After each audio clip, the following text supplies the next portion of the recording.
their silent expectations are killing you. അപ്പൊ ഇവിടെ കുറച്ച് കുട്ടികളൊക്കെ വിചാരിക്കും സാറിന്റെ പോക്ക് കണ്ടപ്പോൾ ഞങ്ങൾക്ക് മനസ്സിലായി എക്സാമിലേക്കാണ് കണക്ട് ചെയ്യുന്നത്. പിന്നെ എന്തിലേക്കാണോ ഞാൻ കണക്ട് ചെയ്യേണ്ടത്? ഒരു സൈഡിൽ കൂടെ ക്വസ്റ്റ്യൻ പേപ്പർ മൊത്തം ലീക്ക് ആവുന്നു എന്ന് പറയുന്നു, ആൻഡ് മറ്റൊരു സൈഡിൽ എക്സാമിന്റെ പാറ്റേൺ മൊത്തം മാറ്റുന്നു, എക്സാം ടഫ് ആക്കുന്നു, സിലബസുകളിൽ ചെറിയ ചെറിയ മാറ്റങ്ങൾ വരുന്നു. ഇനി മുന്നോട്ട് ഒരു കുട്ടിക്ക് പോലും ഒരു മാർക്ക് പോലും വെറുതെ കൊടുക്കില്ല. ആ പൈസയായിട്ട് ഞാൻ 1.5 കിലോമീറ്റർ ഓടി ബസ് സ്റ്റാൻഡിൽ എത്തിയിട്ട് ഒരു ദിവസം ഒരു ചാപ്റ്റർ പഠിച്ചാൽ പോലും തീരൂല. ഇതാണ് നിങ്ങൾ ഇറങ്ങേണ്ട ടൈം, ഇതാണ് നിങ്ങൾ വർക്ക് ചെയ്യേണ്ട ടൈം, ഇതാണ് നിങ്ങൾ പോരാടേണ്ട കറക്റ്റ് ടൈം.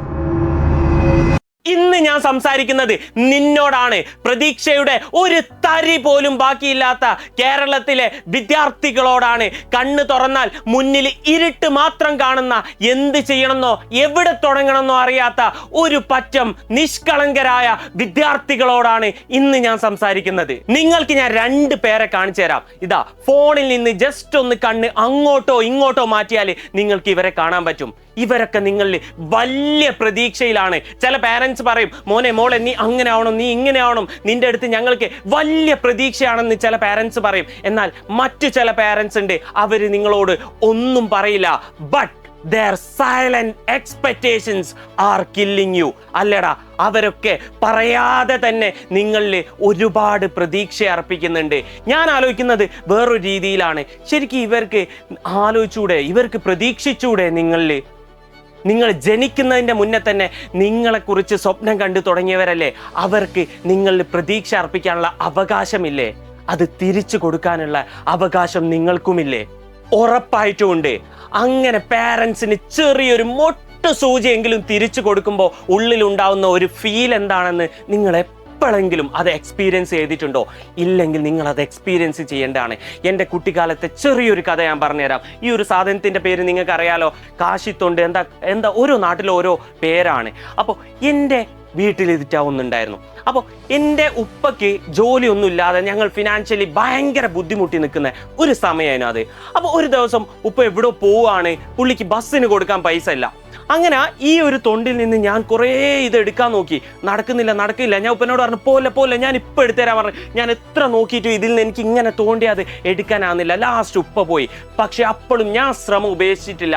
ഞാനിത് നോക്കി ഒരു 20 മിനിറ്റ് ആയപ്പോൾ എനിക്കിതിൽ നിന്ന് ക്യാഷ് എടുക്കാൻ പറ്റി, ബസ്സിന് കൊടുക്കാനുള്ള പൈസ എടുക്കാൻ പറ്റി. ആ പൈസയായിട്ട് ഞാൻ 1.5 കിലോമീറ്റർ ഓടി ബസ് സ്റ്റാൻഡിലെത്തിയിട്ട്, ബസ് സ്റ്റോപ്പിലെത്തിയിട്ട് അവിടെ ഉപ്പൻ്റെ കൈമലേക്ക് ഈ ഒരു ബസ്സിൻ്റെ പൈസ കൊടുത്തപ്പോൾ എനിക്കുള്ളിൽ കിട്ടിയൊരു ഫീൽ ഉണ്ട്. അതൊരു അടിപൊളി ഫീലായെന്ന് ഞാൻ പറയും. ഞാൻ പറഞ്ഞു വരുന്നത്, പാരൻസിന് ചെറിയൊരു സംഭവം പോലും ചെയ്തു കൊടുക്കുമ്പോൾ നമുക്ക് ഉണ്ടാവാവുന്ന സന്തോഷം അത് വളരെ വലുതാണ്. അങ്ങനെയെങ്കിൽ എന്ത് ഗിഫ്റ്റാണ് സാർ ഞങ്ങൾക്ക് ഇപ്പോൾ അവർക്ക് കൊടുക്കാൻ പറ്റുക? അപ്പൊ ഇവിടെ കുറച്ച് കുട്ടികളൊക്കെ വിചാരിക്കും സാറിന്റെ പോക്ക് കണ്ടപ്പോൾ ഞങ്ങൾക്ക് മനസ്സിലായി എക്സാമിലേക്കാണ് കണക്ട് ചെയ്യുന്നത്. പിന്നെ എന്തിലേക്കാണോ ഞാൻ കണക്ട് ചെയ്യേണ്ടത്? എക്സാമിന് 2 മാസം കഴിഞ്ഞ് 2 മാസം മാത്രം മുന്നിലുള്ളപ്പോൾ വേറെ എന്തിലേക്കാണ് ഞാൻ പറഞ്ഞടുപ്പിക്കേണ്ടത്? എക്സാമിനെ കുറിച്ച് തന്നെയാണ് ഞാൻ പറയുന്നത്. ഇതാണ് വരാൻ പോകുന്ന എക്സാമാണ് നിങ്ങൾക്ക് അവർക്ക് കൊടുക്കാൻ പറ്റുന്ന ഏറ്റവും വലിയ ഗിഫ്റ്റ്. ബട്ട് സാർ, അവിടെ ഒരു പ്രശ്നമുണ്ട്, അവിടെ വലിയൊരു പ്രശ്നമുണ്ട്. എന്താണത്? ഒരു സൈഡിൽ കൂടെ ക്വസ്റ്റ്യൻ പേപ്പർ മൊത്തം ലീക്ക് ആവുന്നു എന്ന് പറയുന്നു, ആൻഡ് മറ്റൊരു സൈഡിൽ എക്സാമിന്റെ പാറ്റേൺ മൊത്തം മാറ്റുന്നു, എക്സാം ടഫ് ആക്കുന്നു, സിലബസുകളിൽ ചെറിയ ചെറിയ മാറ്റങ്ങൾ വരുന്നു. ഇനി മുന്നോട്ട് ഒരു കുട്ടിക്ക് പോലും ഒരു മാർക്ക് പോലും വെറുതെ കൊടുക്കില്ല എന്നൊരു തീരുമാനത്തിലേക്കൊക്കെ ഗവൺമെന്റ് എത്തുമ്പോൾ ഞങ്ങൾ എന്താണ് സാർ ചെയ്യുക? മാത്രമല്ല, ഇനി എക്സാമിന് വളരെ കുറഞ്ഞ ദിവസങ്ങൾ മാത്രമേ ബാക്കിയുള്ളൂ. 80-ലധികം ചാപ്റ്റേഴ്സ് ഞങ്ങൾക്ക് പഠിച്ചു തീർക്കാനുണ്ട്. ഈ കുറഞ്ഞ ദിവസം കൊണ്ട് ഇത്രയധികം ചാപ്റ്റർ ഞങ്ങൾ എങ്ങനെ പഠിച്ചു തീർക്കും? ഒരു ദിവസം ഒരു ചാപ്റ്റർ പഠിച്ചാൽ പോലും തീരൂല. ഈ ഒരു ടൈമിൽ ഞങ്ങൾ എന്താ ചെയ്യേണ്ടത്? ഈ ടൈമിൽ ഞങ്ങൾ എങ്ങനെ പഠിക്കും സാർ? ആൻഡ് ഞാൻ പറയും, ഇതാണ് നിങ്ങൾക്ക് പഠിക്കാനുള്ള ടൈം, ഇതാണ് നിങ്ങൾ ഇറങ്ങേണ്ട ടൈം, ഇതാണ് നിങ്ങൾ വർക്ക് ചെയ്യേണ്ട ടൈം, ഇതാണ് നിങ്ങൾ പോരാടേണ്ട കറക്റ്റ് ടൈം എന്ന് ഞാൻ പറയുന്നത്. ഇപ്പം ഞാൻ സംസാരിച്ചുകൊണ്ടിരിക്കുന്നത് ഈ വീഡിയോ തുടങ്ങിയപ്പോഴുള്ള ഹോപ്പ്ലെസ് ആയിട്ടുള്ള പ്രതീക്ഷയുടെ ഒരു നമ്പ് പോലും ഉള്ളിലില്ലാത്ത കുട്ടികളോടല്ല. ഇപ്പം ഞാൻ സംസാരിച്ചുകൊണ്ടിരിക്കുന്നത് ആരോടാണ്? ഉള്ളിൻ്റെ ഉള്ളിൽ ഒരു ചെറിയ പ്രതീക്ഷ, എനിക്ക് വേണ്ടി, എൻ്റെ പാരൻസിന് വേണ്ടി ഞാൻ എന്തെങ്കിലുമൊക്കെ ചെയ്തു തുടങ്ങണം എന്നുള്ള ഒരു പ്രതീക്ഷ ഉള്ളിൽ ഒരു ഒരു ഒരു വിളക്കായി ചെറുതായെങ്കിലും കത്തിയ കുട്ടികളോടാണ് ഞാൻ സംസാരിക്കുന്നത്. നിങ്ങൾ ഇനി പേടിക്കേണ്ട കാര്യമില്ല. കാരണം എന്താണ്, നിങ്ങളിത് മറ്റൊരു രീതിയിൽ ചിന്തിച്ച് നോക്കൂ. 80 ചാപ്റ്റേഴ്സ് പഠിക്കാനുണ്ട് എന്ന് പറഞ്ഞിട്ട് നമ്മളിപ്പോൾ ബോധം പോകേണ്ട എന്തെങ്കിലും കാര്യമുണ്ടോ? 80 ചാപ്റ്റേഴ്സ് എന്ന് പറയുന്നത് ഈ എല്ലാ സബ്ജക്റ്റിനും കൂടി ഉള്ളതാണ്. ഇതിൽ സയൻസ് സബ്ജക്റ്റിലും മാത്സിലും സോഷ്യലിലും കൂടി മക്കൾക്ക് വരാൻ പോകുന്നത് വെറും 55 ചാപ്റ്റേഴ്സ് ആയിരിക്കും. അറൗണ്ട് ഓരോ ക്ലാസ്സിനും ഓരോ വേറെ വേറെ രീതിയിലായിരിക്കും. ആൻഡ് നിങ്ങൾ എന്തൊക്കെ പറഞ്ഞാലും ഇതിൽ 15 ചാപ്റ്റർ നിങ്ങൾക്കറിയാം എന്നുള്ളത് മേ ബി നിങ്ങൾക്കറിയണ്ടാവില്ല. ബട്ട് നിങ്ങൾ അത് ഉൾക്കൊള്ളണം. 15 ചാപ്റ്ററെങ്കിലും ഇതിൽ നിങ്ങൾക്കറിയാം. അങ്ങനെ നോക്കുമ്പോൾ വെറും 40 ചാപ്റ്ററേ നമുക്ക് പഠിക്കാനുള്ളൂ. ഓക്കെ സാർ പറയുന്ന പോലെ 40 ചാപ്റ്ററാണ് പഠിക്കാനുള്ളത്. ബട്ട് ഇത് ഞങ്ങൾ എങ്ങനെ പഠിക്കും? ഞങ്ങൾ ഇങ്ങനെ ഒറ്റയ്ക്ക് ഇരുന്നിട്ട് അങ്ങനെ അത്രക്കൊരു ഡിസിപ്ലിൻ ഉള്ള ആൾക്കാരും അത്രക്കൊരു ബോധമുള്ള ആൾക്കാരും ഒന്നും അല്ല ഞങ്ങൾ ഇത് എങ്ങനെ പഠിക്കുമെന്ന് നിങ്ങൾ ചോദിക്കുകയാണെങ്കിൽ, ഞങ്ങൾ എജുപോർട്ട് ഞാൻ നിങ്ങൾക്ക് പറഞ്ഞുതരാം.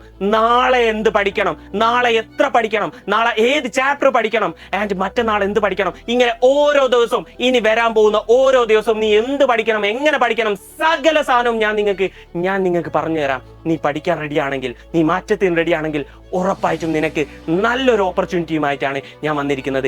എന്താണെന്ന് ചോദിച്ചു കഴിഞ്ഞാൽ എജുപോർട്ടിന്റെ ബൂസ്റ്റർ ബാച്ച് ആണത്. എന്താണ് സാർ ബൂസ്റ്റർ ബാച്ചിന്റെ പ്രത്യേകത? ഇപ്പം പറഞ്ഞ പോലെ ഓരോ ദിവസവും എന്താ പഠിക്കേണ്ടതെന്നുള്ള കറക്റ്റ് ഷെഡ്യൂൾ മക്കൾക്ക് തരും. അതിൽ എന്തുണ്ടാവും? റെക്കോർഡഡ് ക്ലാസ് ഉണ്ടാവും, ലൈവ് ക്ലാസ് ഉണ്ടാവും, ആൻഡ് ആ ലൈവ് ക്ലാസ് കഴിഞ്ഞിട്ട് നിങ്ങൾക്ക് അറ്റൻഡ് ചെയ്യാനുള്ള ക്വസ്റ്റ്യൻസ് ഉണ്ടാവും. അതുപോലെ ഒരു വീക്കിൽ നിങ്ങൾ എത്ര ചാപ്റ്റർ ആണോ പഠിക്കുന്നത് ആ ചാപ്റ്ററിനെ എല്ലാം കൂടി ഉൾക്കൊള്ളിച്ചുകൊണ്ട് വീക്കെൻഡിൽ നിങ്ങൾക്ക് എന്തുണ്ടാവും? അതുമായി ബന്ധപ്പെട്ട എക്സാം ഉണ്ടാവും. അത് കഴിഞ്ഞിട്ട് അതിലുള്ള മൊത്തം സാധനങ്ങളുടെയും ഡൗട്ട് ക്ലിയർ ചെയ്യാൻ നിങ്ങൾക്ക് വീണ്ടും ലൈവ് ഉണ്ടാവും. അങ്ങനെ റെക്കോർഡ്, ലൈവ്, മെന്റർഷിപ്പ് എന്നൊക്കെ പറഞ്ഞ് നിങ്ങൾ പോലും അറിയാതെ എൻജോയ് ചെയ്തുകൊണ്ട് എജുപോർട്ടിന്റെ കൂടെ സിസ്റ്റമാറ്റിക് ആയിട്ട് നിങ്ങൾ പഠിച്ചു പോകും.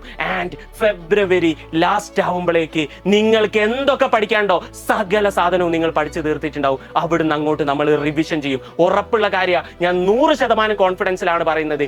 ഇത് നിങ്ങൾക്ക് ചെയ്യാൻ പറ്റും. നിങ്ങൾക്ക് ചെയ്യാൻ പറ്റുന്ന രീതിയിൽ മാത്രമേ എന്ത് ചെയ്യുള്ളൂ, എജുപോർട്ട് ഒരു പ്ലാൻ മുന്നോട്ട് വെക്കുള്ളൂ. ആൻഡ് ഇതിന്റെ പ്രൈസ് വരുന്നത് SSLCക്ക് മാത്രം 799 ആൻഡ് ക്ലാസ് 7 to 9 ആണെങ്കിൽ 499 ആണ്. എത്ര ചെറിയ പൈസയാണ് അത് എന്ന് നിങ്ങൾ ആലോചിച്ച് നോക്കണം. പക്ഷെ ആ ചെറിയ പൈസ എന്ന് പറയുമ്പോഴും അതിനെ ഞാൻ ഒരിക്കലും എന്ത് ചെയ്യുന്നില്ല, വില കുറച്ച് കാണുന്നില്ല. കാരണം എന്താണെന്ന് വെച്ച് കഴിഞ്ഞാൽ ഈ ഒരു ഫീൽഡിലേക്ക് വരുന്നതിന്റെ മുന്നേ ഞാൻ പോയിട്ടുണ്ട് കൂലിപ്പണിക്ക്. എനിക്കറിയാം 1 രൂപ കിട്ടാനുള്ള അധ്വാനം എത്ര വലുതാണ്. ഈ 500 രൂപ കിട്ടണമെങ്കിൽ മിനിമം 6 മണിക്കൂർ വെയിൽ കൊള്ളണമെന്ന് എനിക്ക് നന്നായിട്ട് അറിയാം. ആ വെയിൽ കൊണ്ടിട്ടാണ് നിന്റെയൊക്കെ ഉപ്പയും അച്ഛനും ഒക്കെ ഈ പൈസ നമുക്ക് തരാൻ പോകുന്നത് ഞങ്ങൾക്ക് നല്ല ബോധ്യമുണ്ട്. അപ്പോൾ പൈസ ചെറുതാണെങ്കിലും അതിന്റെ വാല്യൂ ഞങ്ങൾ ചെറുതാക്കി കാണുന്നില്ല. അത് എത്ര ബുദ്ധിമുട്ടി കിട്ടി എന്ന് ഞങ്ങൾക്കറിയാം. അപ്പോൾ ആ ഒരു 500 രൂപക്ക് നിങ്ങൾക്ക് 50,000 രൂപയുടെ ലെസൺസ് തരാൻ എജുപോർട്ട് റെഡിയാണ്. ആൻഡ് ഇതിന്റെ മറ്റൊരു രീതിയിൽ ആലോചിക്കുകയാണെങ്കിൽ ഈ ഒരു 500 രൂപ എന്ന് പറഞ്ഞു കഴിഞ്ഞാൽ ശരിക്കും എജുപോർട്ടില് ക്ലീൻ ചെയ്യാൻ വരുന്ന ചേച്ചിക്ക് ഒരു മാസം സാലറി കൊടുക്കാൻ പോലും തികയില്ല നിങ്ങൾ തരാൻ പോകുന്ന 500 രൂപ. ബട്ട് എന്നിട്ടും ഞങ്ങളത് വാങ്ങുന്നത് എന്തിനാന്ന് വെച്ച് കഴിഞ്ഞാൽ ഇത് വെറുതെ തന്നു കഴിഞ്ഞാൽ മക്കൾ വിചാരിക്കും ഇത് വെറുതെ കിട്ടുന്നല്ലേ, ഒരു വാല്യൂ ഇല്ലാതെ ആയി പോകും. നിങ്ങൾക്ക് ഇവിടെ വന്ന് പഠിക്കണം, ഇവിടുത്തെ ക്ലാസ്സിന് കാര്യങ്ങൾക്കൊക്കെ ഒരു വാല്യൂ ഉണ്ടാവണം, അങ്ങനെ ഒരു ചിന്ത നിങ്ങൾക്ക് ഉണ്ടാകാൻ വേണ്ടിയിട്ട് മാത്രം വെറുതെ നമ്മൾ വാങ്ങുന്ന ക്യാഷാണ് എന്ത് ഈ പറയുന്ന എമൗണ്ട് എന്ന് പറയുന്നത്. ആൻഡ് ഇത് എല്ലാവർക്കും അഫോർഡബിൾ ആണ്. സോ ഒരു മക്കളും എന്ത് ചെയ്യരുത്, ഇത് മിസ്സാക്കരുത് ഈ ഒരു ഓപ്പർച്യൂണിറ്റി. ഇപ്പൊ ഈ വീഡിയോ സ്കിപ്പ് ചെയ്ത് നിങ്ങൾ പോയി കഴിഞ്ഞാൽ എന്താണ്, പിന്നെ നിങ്ങൾ റിഗ്രറ്റ് ചെയ്യും. ഇത് എന്തിനുള്ള സമയമാണ്? ഉറപ്പായിട്ടും മാറ്റത്തിനുള്ള സമയമാണ്, മാറാനുള്ള ടൈമാണ്, ചേഞ്ചസ് കൊണ്ടുവരേണ്ട ടൈമാണ്, ഹോപ്പ് ബിൽഡ് ചെയ്യേണ്ട ടൈമാണ്, പഠിച്ച് തുടങ്ങേണ്ട ടൈമാണ്. ആൻഡ് പഠിച്ച് തീർക്കുകയും ചെയ്യും നമ്മൾ ഫെബ്രുവരി ലാസ്റ്റ് ആകുമ്പോഴേക്ക്. ആൻഡ് മാർച്ചിൽ ഫുൾ നമ്മൾ റിവിഷൻ നടത്തും, നമ്മൾ A+ നേടും. നിങ്ങൾ കൂടെ നിൽക്കുകയാണെങ്കിൽ നിങ്ങൾക്ക് എജുപോർട്ട് A+ വാങ്ങി തരുന്നുള്ള കാര്യത്തിൽ ഒരു ഡൗട്ടും ഇല്ല. ഫുൾ A+ തന്നെയാണ് നമ്മൾ ലക്ഷ്യമിടുന്നത്. സോ വീഡിയോ ലൈക്ക് ചെയ്യുക. നിങ്ങൾക്ക് ഹോപ്പ് നഷ്ടപ്പെട്ട് കിടക്കുന്ന നിങ്ങളുടെ ആ ഫ്രണ്ടിന് ഈ വീഡിയോ തീർച്ചയായിട്ടും ഷെയർ ചെയ്യുക. ആൻഡ് ബൂസ്റ്റർ ബാച്ചിൽ ജോയിൻ ചെയ്യാനുള്ള സകല ഡീറ്റെയിൽസും താഴെ കൊടുക്കുന്നുണ്ട്.